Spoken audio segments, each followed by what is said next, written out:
hello class पिला माने समस्त को स्वागत जनाऊँ गोटे नुआ भिडियो नहीं आसी निश्चित रूप से समस्त कमेंट सेक्शन थिला सार आमर विज्ञान पेपर निश्चित रूप से नहीं आसतु समस्त सब्जेक्ट भी जोड़ा कि दशम श्रेणी विज्ञान पेपर नहीं आसी प्रश्न और उत्तर दुईटी जाक अच्छी पे सेट जे तो आशा करुँच जो मैंने जाना सांग मान सेयार कर नुआ थे पे नोटिफिकेशन ऑन कर नब बर्तमान आसी जा पे एक नंबर प्रश्न कौन आसी एक नंबर प्रश्न आसला हारी विघटन प्रतिक्रिया क्या कहुए ताप आलोक और विद्युत शक्ति द्वारा घटुवा प्रतिक्रियार गोटे लेखाएं उदाहरण देदेबा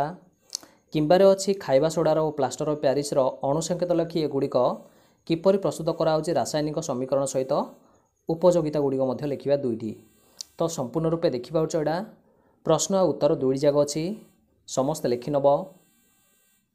बुझीपार समस्ते लिखिनब समस्ते नेक्स्ट क्वेश्चन को पलि आसा पे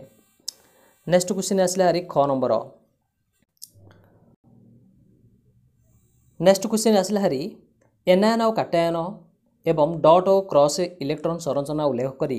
सोडियम क्लोराइड अणुसंकेत किपर गठन हो चित्र सहित बुझेदेवा किंबार आसी हारी समीप दृष्टिदोष कौन चक्षुर क्यों दुईटी विकृत जो यहाँ घटी थाए चित्र साहाय्य समीप दृष्टिदोष को बुझाइबा एवं यार संशोधन किपर कर संपूर्ण रूपे 4 मार्किया प्रश्न देख समस्ते प्रश्न उत्तर किपर लिखा जोड़ा पचार एक्जाक्टली सेम टू सेम आम प्रश्नर उत्तर लिखा ना टोटाली पिला मार्क आसबना 4 मार्क जदि पचार निश्चित आम निश्चित जहाँ पचार सेम टू सेम उत्तर लिखा पड़ो समस्ते लिखिनब जहाँ जहाँ उत्तर लिखाई पे पूर्वर गोटे भिडियो दी जाता है हूँ सेट ए पे हूँ सेट जे जार जो सेट पड़ू समस्ते लिखिनब चेक करी नेक्स्ट दूर क पलि आसवा दूर क आसो पे श्वसन प्रतिक्रिया विषय आसला हारी श्वसन एक गुड़ी ताप उत्पाद रासायनिक प्रतिक्रिया बुझेदेवा किंबारे आसी हारी देखा तंबा पात्र उपर सबुज रंगर गोटे आस्तरण कहीं सृष्टि होता है पात्र को जब लेंबू रस घषिले पुनर्बार चकचक कहीं कै देखिपार उत्तर लिखि नि समस्ते लिखिनब ख नंबर को पलि आसवा जो मैंने पीडीएफ ना चाहते टेलीग्राम कि इंस्टाग्राम पेज को जॉइन करनब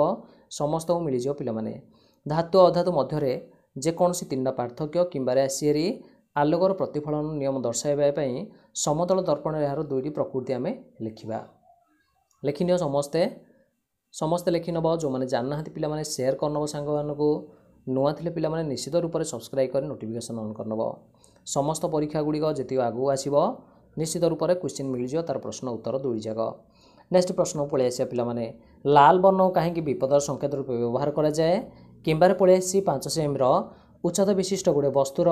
गोटे उत्तल लेंस सम्मुखें 10 सेम जदि दूर अवस्थित लेंसर फोकस दूरता दे